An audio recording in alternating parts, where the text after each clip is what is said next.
Nah, halo kawan-kawan, berjumpa kembali di channel YouTube si Amang. Nah, kali ini si Amang akan membahas tanaman genjer ya. Nah, ini adalah tanaman genjer. Nah, barangkali di tempat lain berbeda nama, silahkan ditulis di kolom komentar ya, agar kita lebih tahu varian nama dari tanaman genjer ini. Nah, tanaman genjer ini sering tumbuh di area sawah-sawah seperti ini ya. Selain di sawah, tanaman genjer juga sering tumbuh di rawa-rawa maupun juga di pinggir sungai ya. Yang penting ada lumpur basah yang tergenang air. Nah, biasanya disitulah habitat daripada tanaman genjer ini.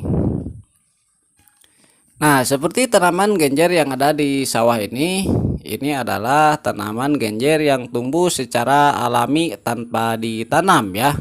Karena biasanya pasca panen itu sawah biasanya ada yang dibiarkan terlebih dahulu ya sebelum digarap kembali, sehingga biasanya sering ditumbuhi dengan tanaman genjer ini. Nah, tanaman genjer ini memang akan sangat subur sekali ya kalau berada di sawah seperti ini, karena memang dia betul-betul berada pada habitatnya. Nah, seperti ini bisa dilihat tanaman genjernya begitu subur dan segar sekali ya. Nah, namun biasanya kalau tanaman genjer ini tumbuh di sawah, biasanya itu memang dianggap sebagai tanaman pengganggu ya. Apalagi kalau posisi sawahnya sedang dalam masa pertumbuhan padi. Nah, kalau ditumbuhi sama genjer tentu akan mengganggu perkembangan tanaman padi juga ya, karena biasanya juga tanaman genjer ini tumbuh banyak dan tidak terkendali. Nah, untuk ciri-cirinya sendiri tanaman genjer ini seperti ini ya, daunnya hampir bulat dan ini permukaannya halus sekali ya, lembut ya.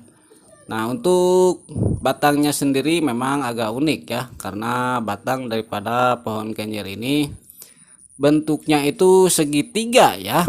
Nah, ini memiliki tiga sisi yang rata ya, sehingga berbentuk segitiga. Nah, untuk karakternya juga lentur saja ya, ataupun juga gembos. Nah, ini bisa dilihat ya, segitiga sama sisi sepertinya ya. Nah, sementara ini adalah bakalan bunga ya, bakalan bunga daripada tanaman genjer, karena tanaman genjer juga memiliki bunga. Nah, namun itu belum mekar ya. Nah, sementara yang sudah tepar ini adalah daun genjer yang sudah tua ya. Dan kalau sudah tua tentu saja ini tidak bisa untuk kita konsumsi ya. Dan untuk ukurannya ataupun juga pemilihannya, biasanya tanaman genjer ini dipilih bagian daun mudanya ya untuk dikonsumsi.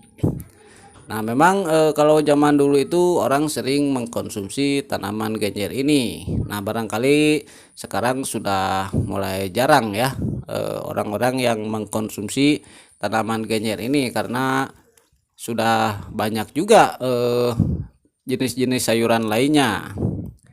Nah, untuk cara mengambilnya sendiri sangat mudah ya. Kita hanya perlu memilih daun-daun yang masih muda ya. Nah, yang seperti ini. Nah, ini adalah contoh pemilihan daun genjer yang bisa untuk kita konsumsi ya. Nah, yang ada bakalan bunganya juga itu bisa dikonsumsi ya. Yang penting yang masih muda. Kalau yang sudah tepar tadi itu sudah tidak bisa dikonsumsi ya. Nah, cara mengkonsumsinya juga sangat mudah. Kita hanya tinggal mengolahnya dengan cara direbus ataupun juga kita olah menjadi tumis ya, seperti memasak kangkung saja. Dan rasanya sebetulnya agak-agak ada ketir-ketirnya sedikit ya. Namun kalau sudah biasa tentu ini akan enak saja. Nah, sementara untuk perawatannya sendiri tentu saja tanaman genjer yang ada di sini tidak dirawat sama sekali ya, karena ini tumbuh secara alami dan bahkan cenderung menjadi tanaman pengganggu saja, bahkan sangat sulit untuk dimusnahkan karena setelah dimusnahkan nanti akan tumbuh kembali genjer-genjer yang baru dan juga banyak ya, sehingga ini menjadi pekerjaan rutin saja. Nah, oke ya kawan-kawan, itu saja video kali ini tentang tanaman genjer. Terima kasih sudah menonton. Sampai jumpa lagi.